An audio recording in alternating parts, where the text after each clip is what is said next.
বিশাল উচ্চতা ডিঙিয়ে লাফ দিয়ে বলো ছিঁড়ে আনো, না হলে যাব ছেড়ে।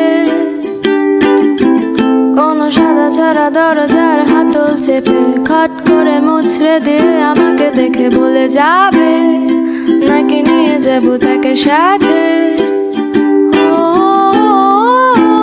খপ করে আমার হাতটা ধরে নিজের কাছে টেনে নিতে কি বাধা হয়ে দাঁড়িয়েছে।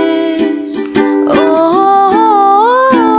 না দেখে শুনে কিছু জানিয়ে নিজে আড়ালে লুকালে আমাকে তুমি ডুবালে। আমি কার পিছে নিজের জন্য যাব, মোমবাতি পানিতে না দিয়ে শুকাতে পুণ্যের জন্য।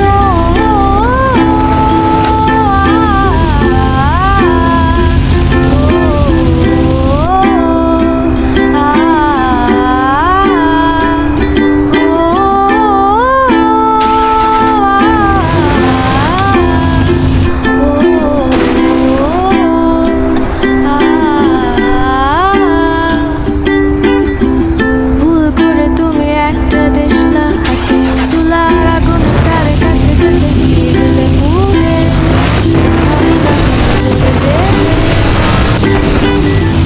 যত বাধা ছিল সব কটা